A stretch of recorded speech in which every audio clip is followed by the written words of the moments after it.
Welcome back to Why Blank Lost. I'm David Bloomberg, and with me, of course, is my trusty bag of Lay's potato chips. Oh, and my co-host, Ovi Kabir. Sorry, since Lay's actually recognized Taylor's existence on social media, I thought I'd try to get an endorsement too. It's a national holiday at this point right now. The way Lay's has. Oh, I just noticed those are the baked kind. Yeah, these are baked. I'm a little bit healthier than Taylor. I am incredibly unhealthy on this end here, so I'm not a fan of the baked ones. I feel like you lose 85 less fat, but 85% less of flavor. So, oh no, there's plenty of flavor here. Well, I'm super excited to join you, David, and the Lays to talk about this week of why Blank lost, because we have a good amount to talk about. Yes. And, last week we said that hopefully we can start getting to some players who weren't voted out because of how they treated Taylor. And in some ways, anyone who's not a leftover was on the outs, at least in part because of how they treated Taylor. But at least we're past those for whom it was like their defining characteristic. Like their whole game was, I must hate Taylor. I must get Taylor out. And so, now that we've moved on to Indy, we'll get into that. But to figure out all the reasons that she lost, we'll follow our usual methods of looking at all the information about her from TV, live feeds, interviews, and then comparing her game to a set of guiding rules for winning I originally wrote in 2004 and have modified since, with the most recent version posted at robhasawebsite.com/bigbrotherrules. Yeah, I love doing this deep dive on players. Some dives a little deeper than others. I will say that. We might be in the shallow end of the pool on this one.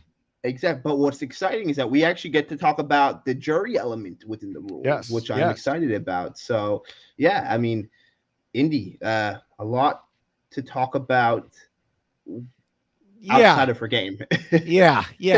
Now, before we get to the rules, as always, we'll discuss some things about the week in general. There is, one topic I guess we can cover, but it'll only take us 10 seconds. 10 seconds. I mean, I have never seen more media groups run with this 10-second line. So for those watching at home, do you want to explain what 10 seconds alludes to, David?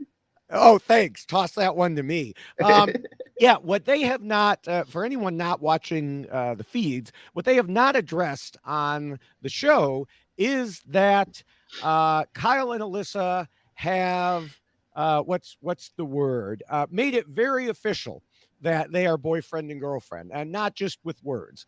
And they did so in the have not room, or I believe, I don't remember if Taryn coined it or someone else coined it, the have naughty room.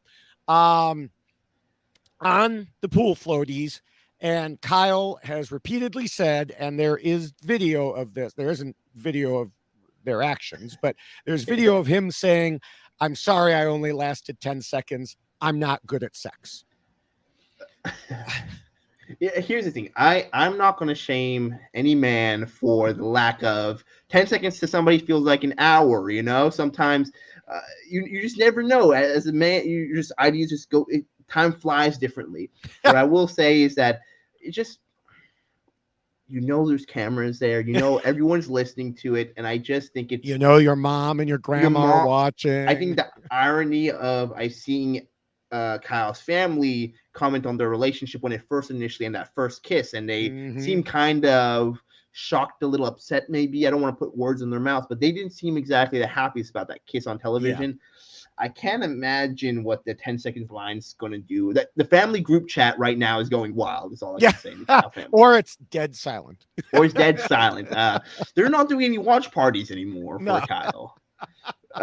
So yes, that line has made its rounds around all the internet, and I just power to the guy, but I think he just forgets that. Well, I mean, we can hear everything they say. Yeah, he is known for TikTok, and TikTok is short videos. So you had that one planned. No, I didn't actually. That one just kind of popped into my mind.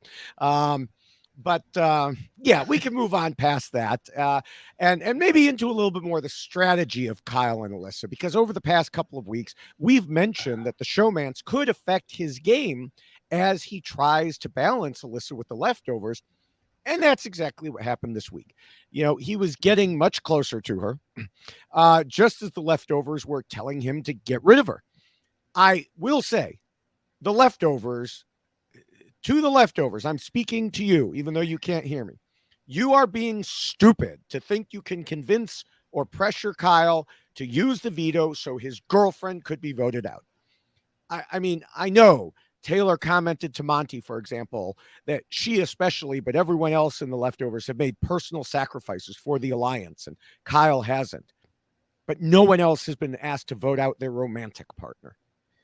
Yeah, I think this was unfortunately a misplay by the leftovers, and I think it's just kind of a accumulation of hubris on their end where they're getting wins after wins after wins. And we made this joke that anybody goes against Taylor, what we've seen on the show is just leaving left and right. Her right hand man Joseph seeing that, the whole entire group of leftovers kind of feel that, and so I think they felt that they could easily arrange this hit on Alyssa. Unfortunately, there was so many other ways they could go at this. In the same way, we kind of it was laughable from the attempt to keep Daniel last week, where each one by one went to Michael as HOH and tried to say, "Hey, I think we have a better plan than getting out Daniel," which almost convinced Michael, but he realized so many people went to him in the same famous form. Nigerian Prince Alliance, as we call The Nigerian Prince Alliance, exactly.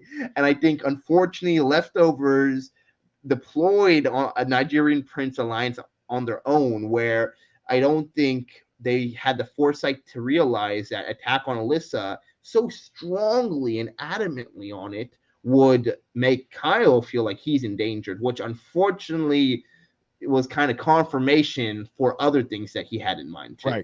Right. Yeah, I mean, in their discussions at one point, Kyle said something like, "Well, if you need to vote her out next week, fine."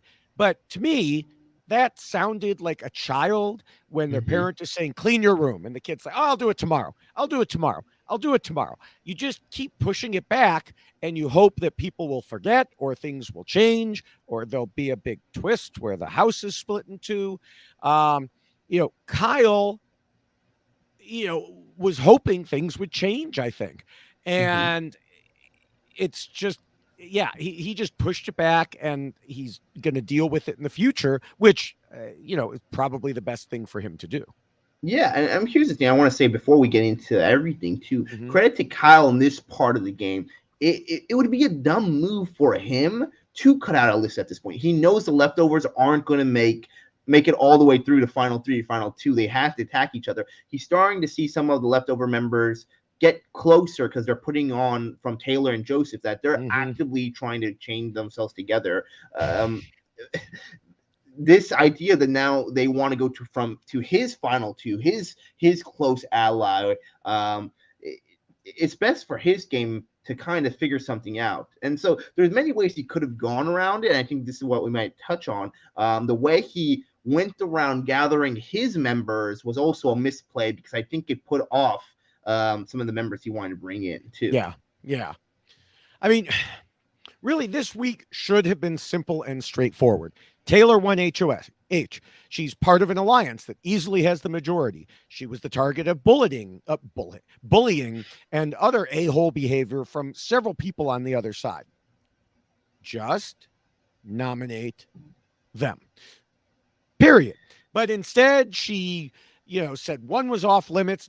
Understand why. Okay, I get that.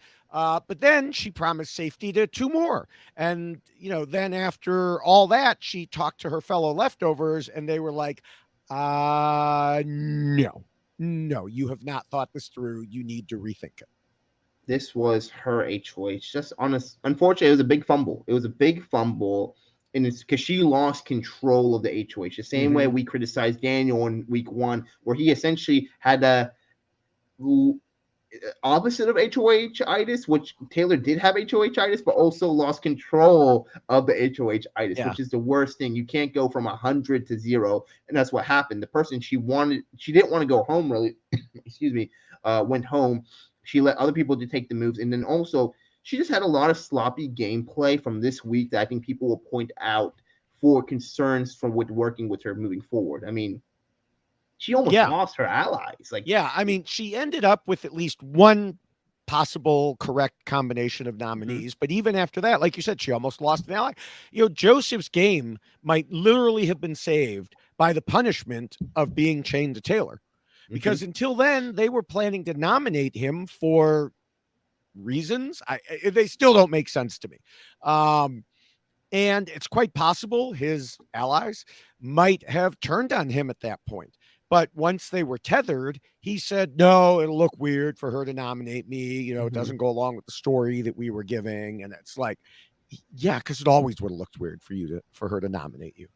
I think, unfortunately, they've been playing the story. I think they know, because we talked about this in previous episodes. When you're in the game, in the diary room, you start to understand the narrative that's going there. They've all been briefed. They understand the narrative that was happening. I think Taylor knows that what her position in the house, from the DR questions and things like that, how she's being portrayed to the public. Same way with Joseph. I think the whole leftovers have this idea that they are the good guys essentially in this house, anti-bullying. And I unfortunately think that this kind of got in the heads of potentially Joseph, where he wanted to really make good TV. I think Taylor wanted to make really good TV. And here's the thing: is sometimes in this games, sometimes the most boring week is the best week for you. I forgot Turner even was in HOH.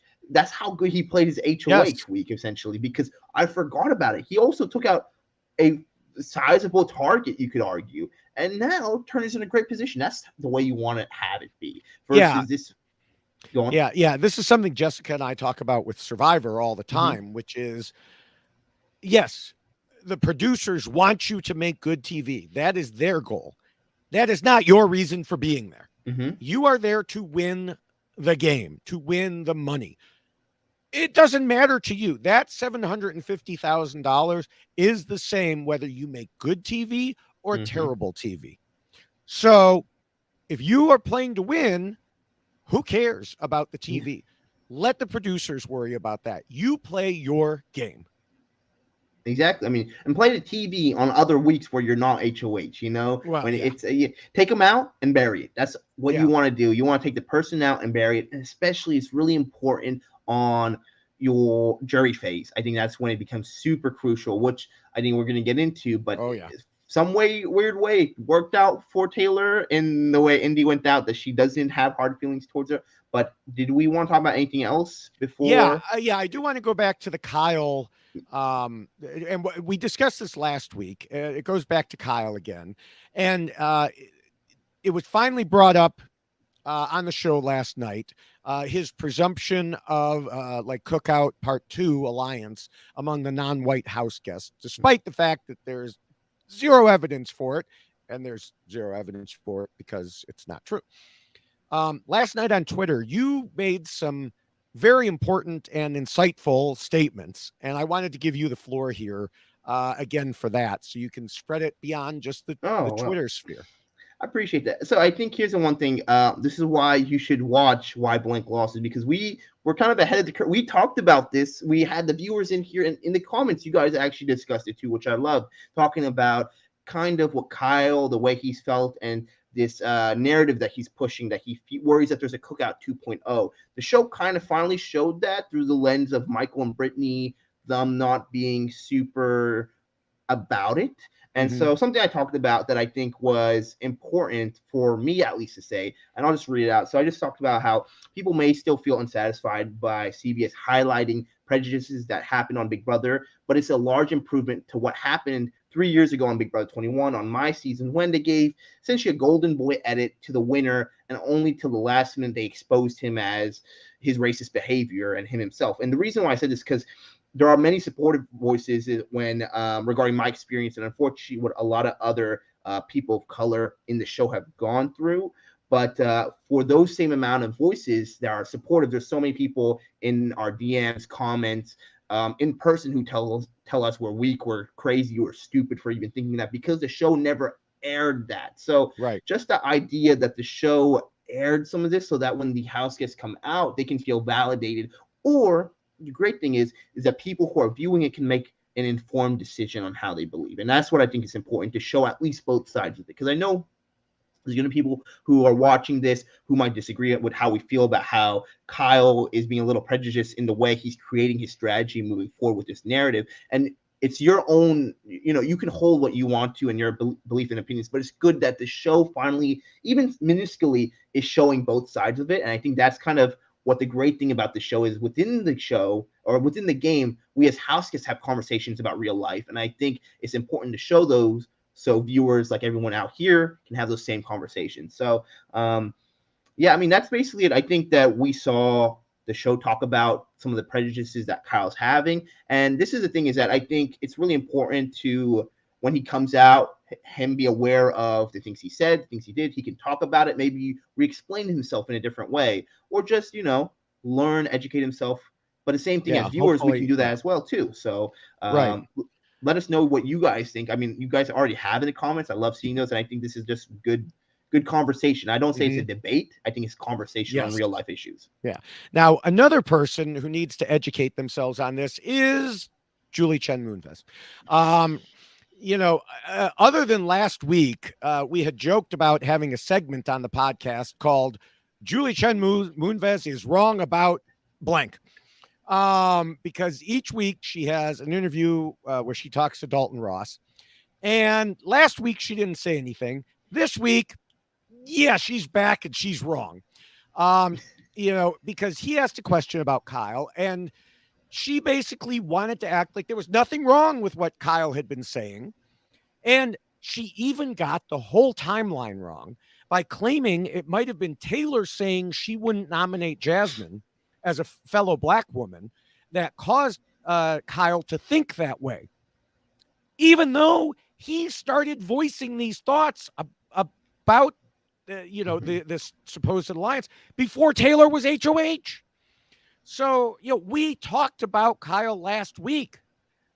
It doesn't work that way. It's, you would think someone in production might stop her from saying stupid things like that.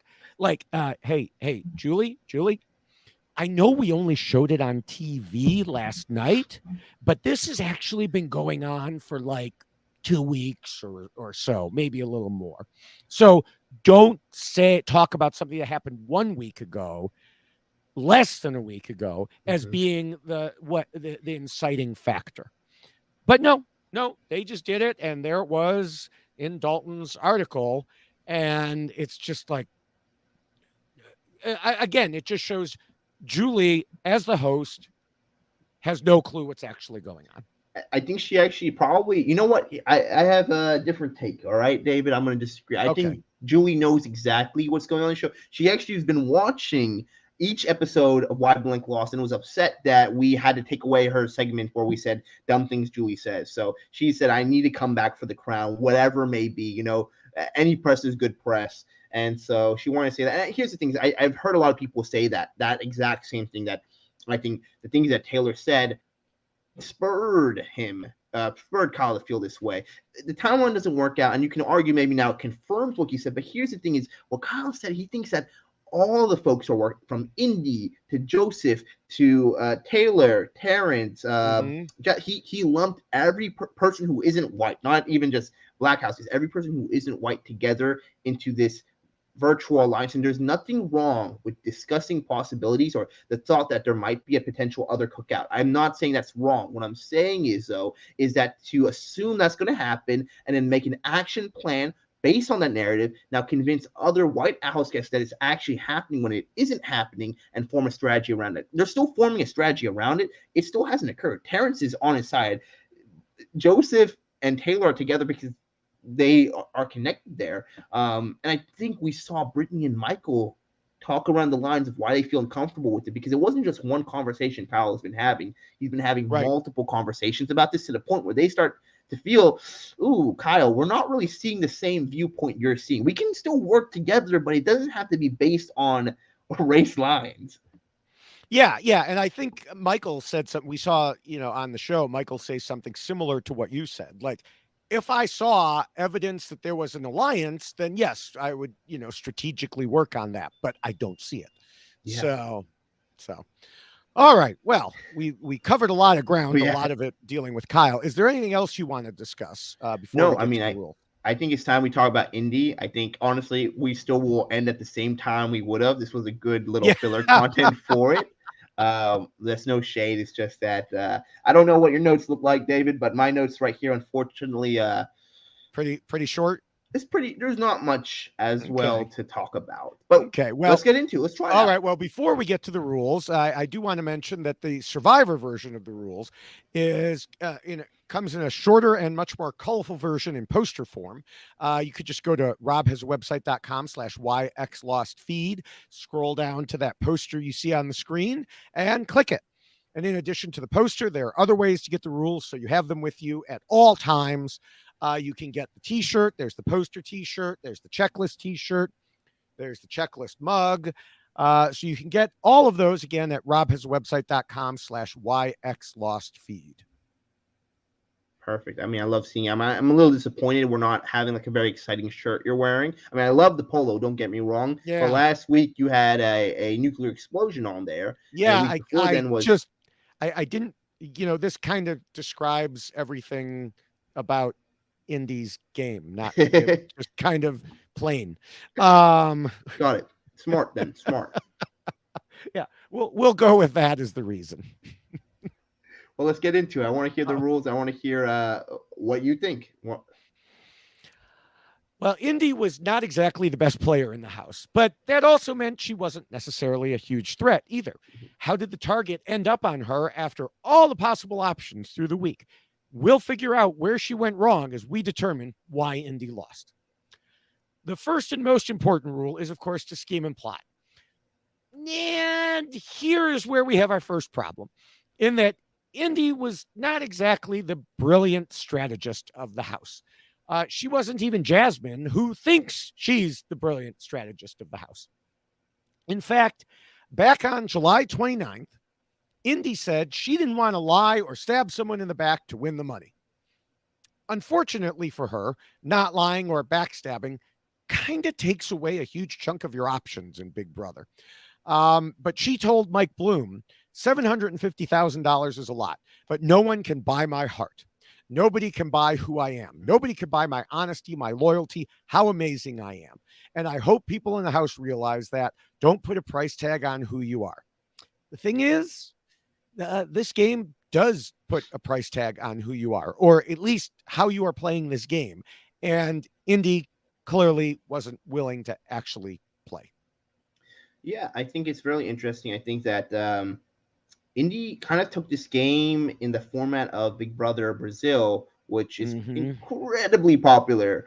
It's actually the most, if people vote to whoever goes out each week in Big Brother Brazil, and there are people more being votes, the viewing audience, citizens, of Brazil. There's more votes in Big Brother Brazil's final vote eviction than there is in their presidential elections. That's how much people care about. You are a superstar. People who are on that show for 13 days amass about 9 million followers on Instagram. It is just in a different level. So I think the idea in that show is they have colorful characters, but they want to be as good to the public as possible to gain that mass. So I feel like Indy, who has that background, who has a lot of fans in from Brazil, what we found on social media, wanted to employ that type of strategy. Her scheming basically was trying to be her being as kind and good of a person to the public and players in there, which she did fall into a. We'll get to that too. Yeah. But I will say, week one, we saw her try to be part of that girls' alliance. We saw that get imploded once Paloma had her unfortunate departure. And then we didn't really see much true strategy in the following weeks. I mean, do you remember any? Do you have anything in your list there? No, I mean, even if you don't want to lie or backstab, you at least need to create strategic bonds. But she didn't, just this week. At one point, she said she didn't have a relationship with Taylor and they didn't talk game. Similarly, she told Monty that she understood the reason Kyle didn't use the veto, which was that they didn't talk game. And then she finally decided it was time to talk game and wanted to talk to Kyle, Monty, Taylor, Turner. You can't go 5 weeks into a Big Brother game and not talk strategy or game with a huge chunk of the people you're playing with. Yeah, no, you just can't. I mean, you just have to have, like, regardless of how you feel about somebody in this Big Brother house, anybody who's won the game has been able to have some form of conversation and based on what all the players in the house. So that way, when the time arises, when you need to call in a favor, when you need to talk about strategy, whatever it may be, you don't have to work from square A. You don't have to ask them about their background. You don't need to ask them about what they do for a living. You already know those things, and you've talked to them in some shape or form about strategy, hopefully in the past. So when you employ a strategic conversation with them, it's not out of the blue. It's not like there's no foundation. Unfortunately, when Indy had these conversations, like you said, there was no foundation with any of the members she discussed with. Right.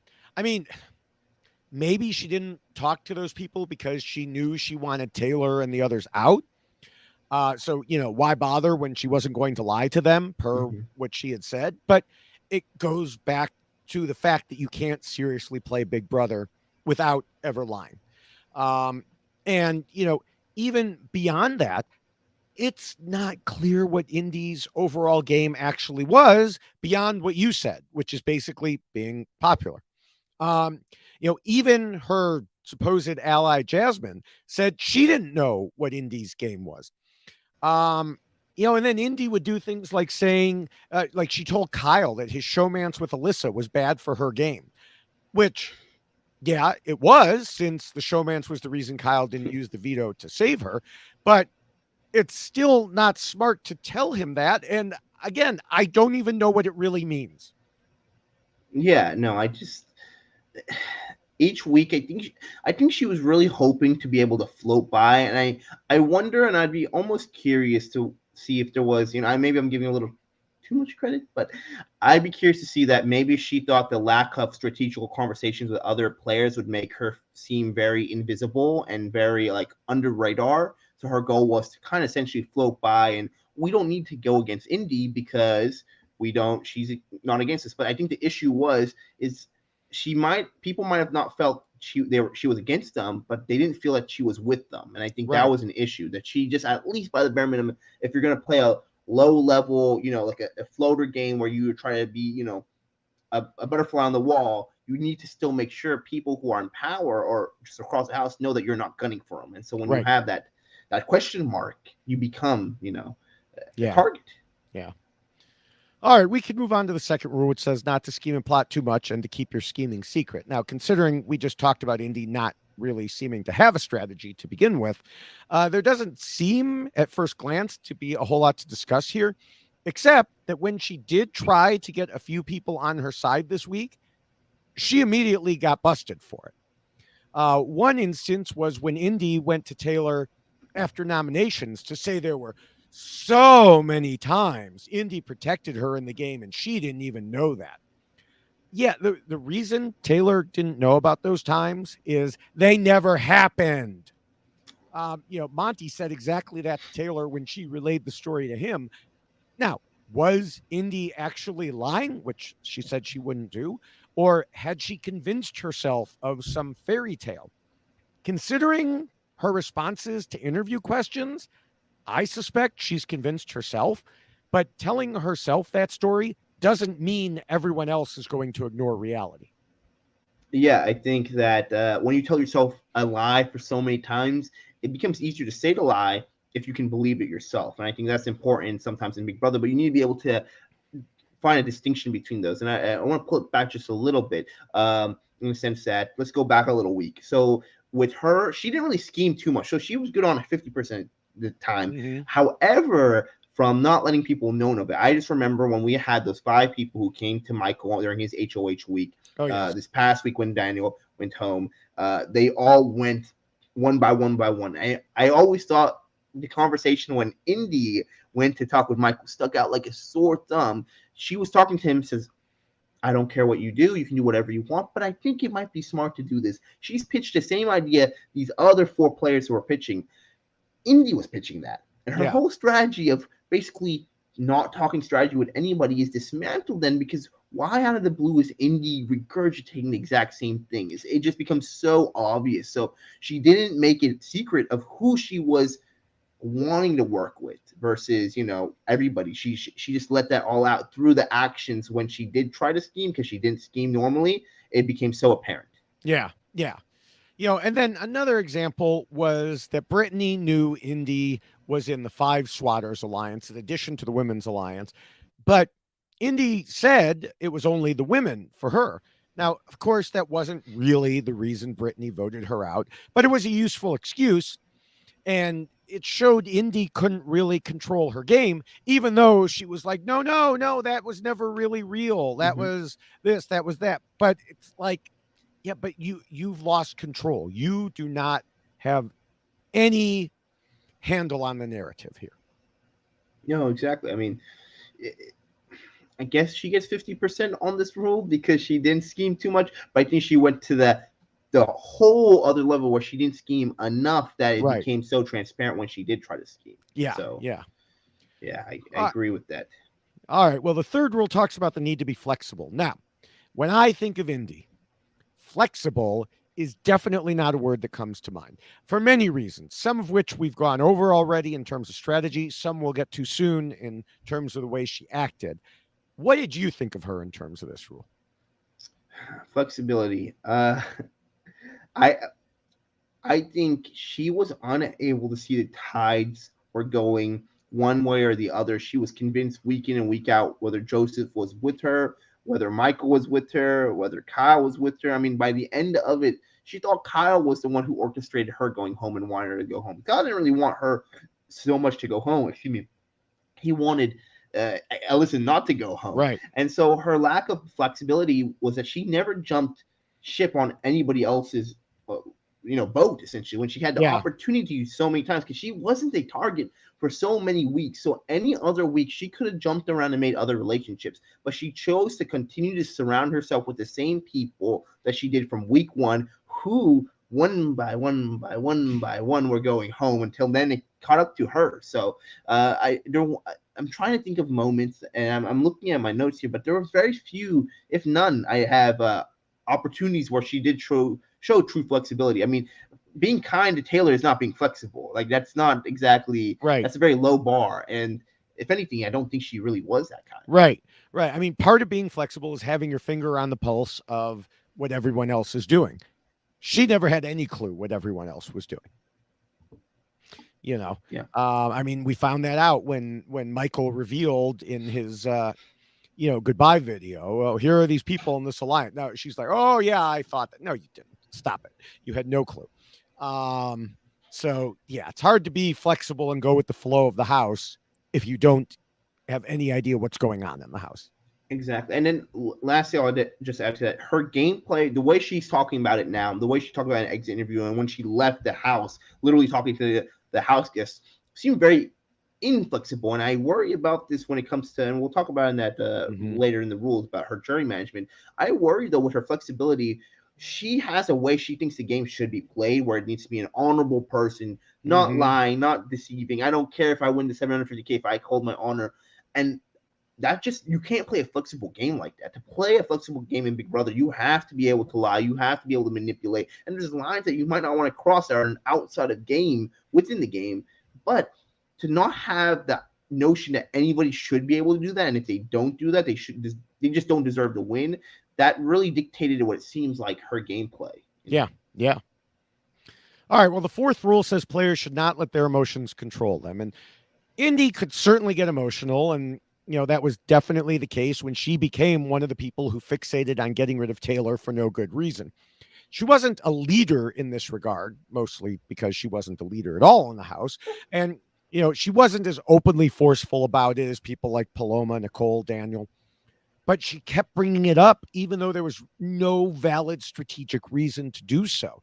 It just, I don't know. She just kept bringing it up, but now it seems to be something else that she's conveniently just forgotten about based on her interviews. Yeah, I mean, I think in this part of the rule, she really, I think people had more expectations that she might actually come off a little bit more emotional about things, be a little bit more fiery about, this is the way she talked about she's going to come into here blazing hot, go against people, things like that nature, play a smart game. And I think if her strategy was a little different, her temperament was in the right place. She didn't really let her emotions too many times outside of those initial weeks get ahead of herself in a way that it truly damaged her game. So, I mean, emotions weren't the reason why she left the home game. I mean, maybe a lack of emotions. Cause I feel like some players would have appreciated knowing how much she did truly care about them in a game level place. I mean, if she expressed how she's been expressing in exit interviews about how much she actually did care about Taylor and how much she was watching her back in these hypothetical situations, yeah. I think it would have helped her. So, we unlike the other house guests where we've had a very large slew of emotional stability or emotional, a spectrum of emotions. She didn't really have that in the reason of her going home, I feel. Yeah. All right, so let's go on to the fifth rule, which tells players they need to pretend to be nice and play the social game. You've talked about her, trying to, play herself up for the audience. How would you describe her ability on both of these things? It's tough because, I mean, here's the thing is that even if you watch the live feed, you didn't really get to see too much of Indy in situations where one-on-one or where she really had much conversations going, and the show completely neglected her. I am honestly, I think it's so wild to me that we got a 2-hour episode on Thursday night, and within those 2 hours, I can't remember barely a single thing Indy said, because you would think like usually they give attention to I'm a loser. Yeah, they gave her the only coverage she got was basically her veto punishment, and so we didn't see that much. We weren't given that much from Indy to see how her ability was to play the social game, to be nice to others. She wasn't very nice to Taylor. She said she was, but she really wasn't in those initial weeks. Other players she was fairly nice to, but I think, like you said, to be nice, to have a social game, you have to have a pulse on what's going on in the house. And unfortunately, Indy just didn't have that pulse on it. Yeah, I mean, she claimed at one point she didn't do anything wrong. She didn't talk crap about people. She didn't make bad promises, etc. Again, she said she defended Taylor. And when Mike Bloom asked her that, she stood by it. She further told Sharon at Us Magazine that she didn't remember ever saying anything bad about Taylor. So I guess she just forgot about when Taylor told her that the slop soup tasted good and Indy was pissed and felt disrespected and basically said she should throw it in her face, or how she played that smaller but ongoing role in attacking Taylor behind her back, or back on July 29th when she said the guys needed to stop talking to Taylor and she hated seeing them with Taylor. And these are just some minor instances of that. So it seems pretty clear to me that her ability to pretend to be nice goes beyond just doing it for other people. And she's now pretending to herself that she was nice all the time. Yeah, that's a good point. I mean, I didn't even think about that part. I think she has convinced herself in that nature. And sometimes it's a mechanism you have to do to shield yourself from criticism or different things like that. I'm not saying it's good. It's just something sometimes people do. I'd be curious to see how maybe her mind adapts in the jury house, if she feels the same way from this time to week, the last week of the house. So I'm interested to see that. Yeah, it'll be interesting when she gets out of the jury house and her modified memories are confronted by the reality of what was actually on camera. Is she going to revert to you don't see everything? Those were out of context, which none of which matters because she said what she said. We'll see what she says at that point. But but the thing is, Taylor wasn't the only person who was the target of Indy not upholding this rule. At one point this week, Taylor was surprised that everyone in the leftovers didn't want Indy gone because of how she drove everyone crazy. Even outside of the leftovers, people like Terrence, Daniel, Jasmine had talked previously about Indy being rude. Jasmine, who has no self-awareness whatsoever, was upset at how Indy came at people during Cidergate and bossed people around. Daniel, also completely lacking in self-awareness, said Indy did not have a good social game. So basically, everyone saw it except Indy herself. Yeah, I, yeah, I think you covered it well. I'm trying to think of more words to give it to this, but I really I feel like there's not much to say. We didn't see enough on her on the real show. The stuff we did see wasn't. It didn't help her case in any means. I Yeah. mean, I really think she being saying a butterfly on the wall would be very nice. It just Mhm. was. It was the paint. She was the paint on the wall, and it was drying, and that was what it was. Because she didn't play the game, she didn't scheme in here, and just pretending to be nice to people. Somehow, people still feel positive. I like my paint on my wall. I like the paint on my wall, but somehow they didn't like her at all. So Yeah. she All right. Well, the sixth rule warns against being too much of a threat, and Indy wasn't really seen as much of one, which is why most of the leftovers wanted to target Alyssa instead. As Brittany told Taylor, Indy knew nothing about the game. As you talked about, she was more focused on the Brazilian version. Um, we already discussed how she wasn't strategizing, how her social game wasn't exactly great. So that takes away a lot of the possible threatening aspects for her. yeah, and I think it was ironic because when she came out of the house, Julie explains to her about here's the leftovers, here's what's going on. Michael was actually a double agent, and she's like, aha, yes, because she felt validated that she was taken out because she was a threat now. She's like, I just couldn't make Yeah. sense. Why would they want to get me out? But here's the thing: is she really wasn't a threat in any shape, form to win the game at this point, but you want to get somebody out like Indy because you don't know where their head's at. They might be a rational player because at least with a rational player who knows the game, you can Mm-hmm. kind of guess what they might do. But somebody like Indy who's basing her game on who's potentially the nicest person or who's not lying enough, that would be a worrisome thing to do that. Yeah. If anything, I would have, if they knew this was her mindset, I would have said try to get her out before jury because the worrisome part of it now is that will she award somebody who really just played a game who did nothing versus somebody who had to backstab, lie, and steal to get Mm-hmm. there because she just views them as maybe playing a more honest game. Yeah. Yeah. Now, another part of being a threat, of course, is in terms of who you'll nominate or winning challenges. And now we heard Turner say he thought Indy would nominate him and Taylor if she won HOH. Joseph also felt like Indy was coming for him, though considering how much she said she loves him in post-game interviews, I have to wonder if Joseph was actually being truthful there. Monty did bring up the idea of getting rid of Indy instead of Terrence because she was, quote, a way bigger threat to win competitions. I don't know that I ever would consider her a way bigger threat, but I think they were mostly looking at things in like the physical sense and comparing Mm-hmm. the two of them.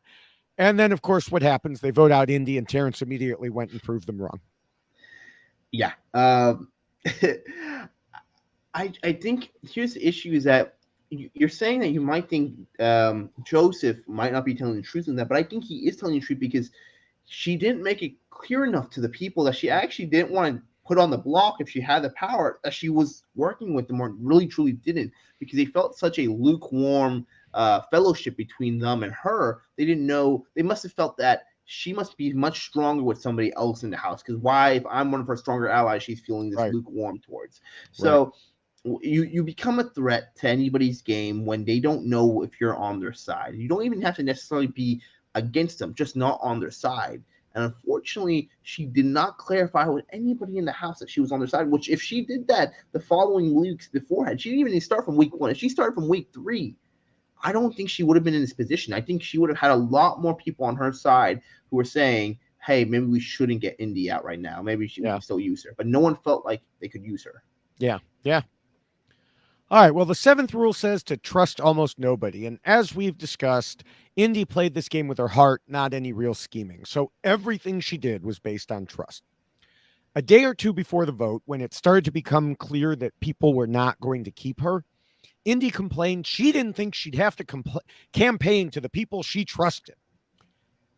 But that's exactly it. She trusted them without any strategic backing. She just thought she liked them, they liked her, they would all go arm in arm further into the game. That's not how Big Brother works. Mm-mm.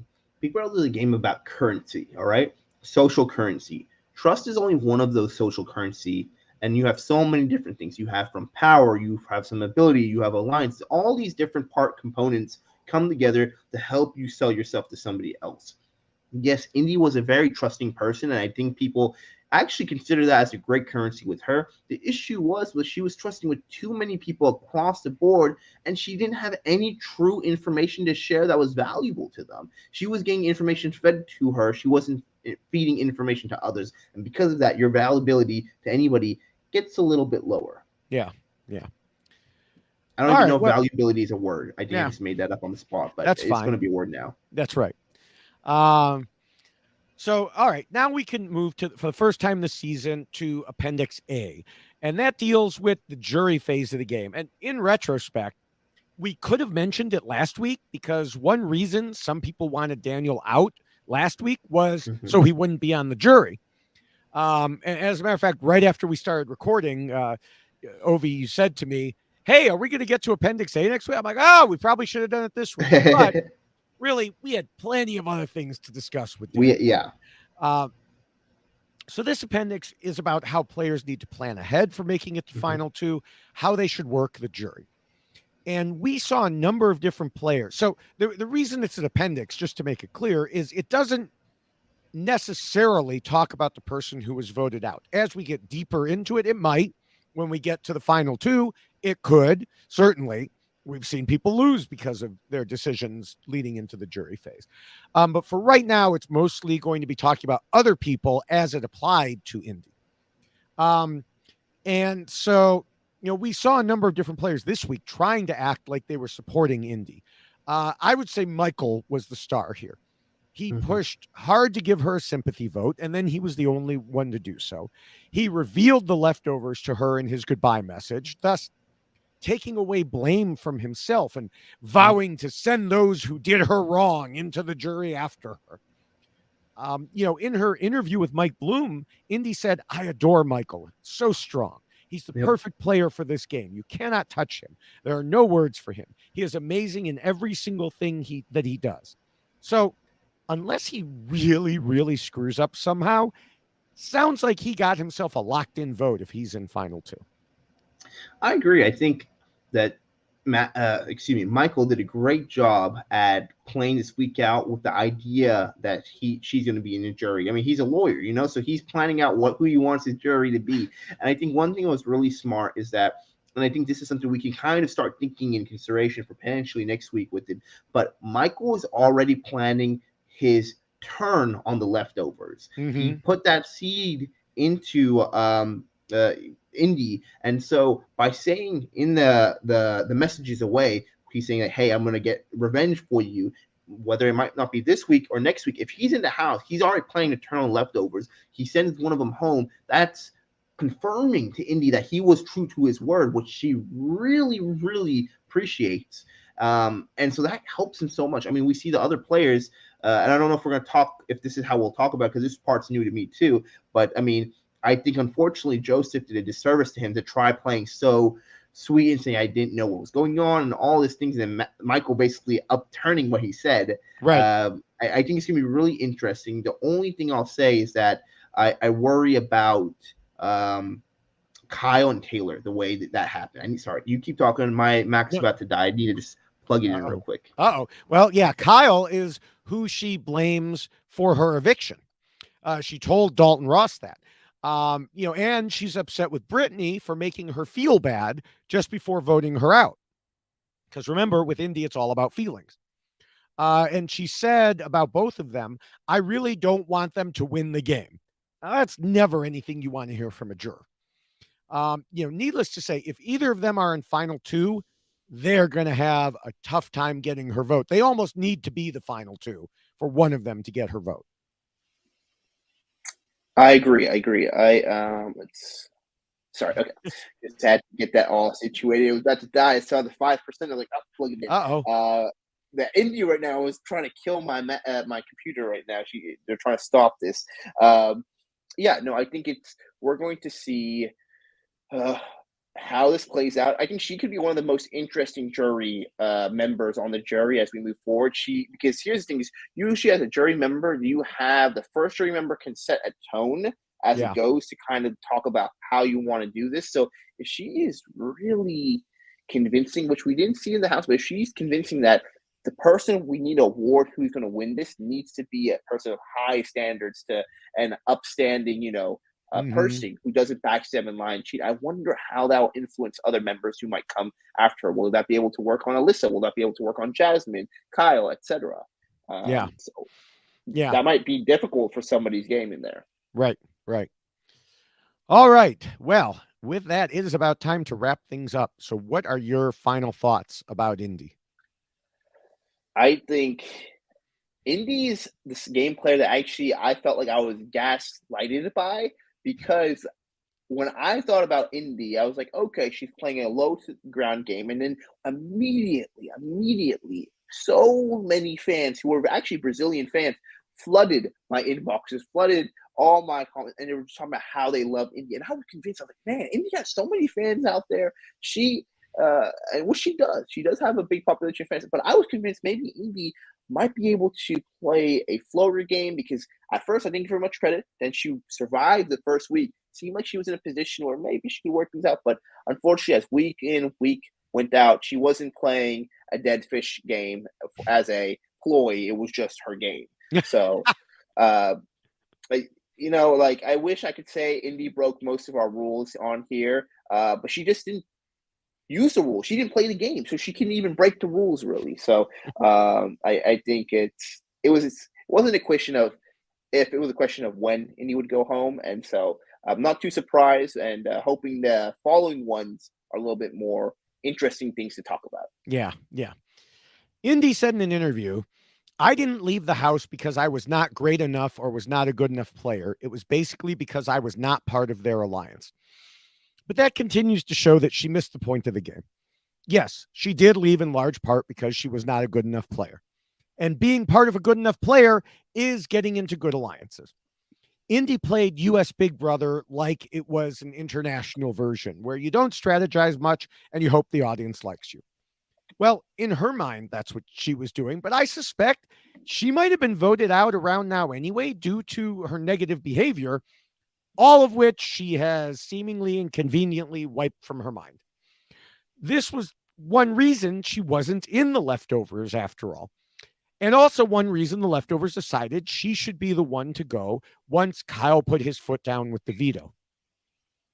I mentioned earlier that as the week progressed and Indy grew concerned that she might not have the votes, she got upset and said she didn't expect to have to plead her case like that. Welcome to Big Brother, Indy.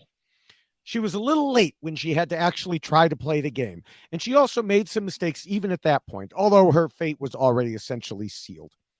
It wasn't just that she was outside the main alliance, it was the way she played the game, or didn't, that put her outside that alliance to begin with.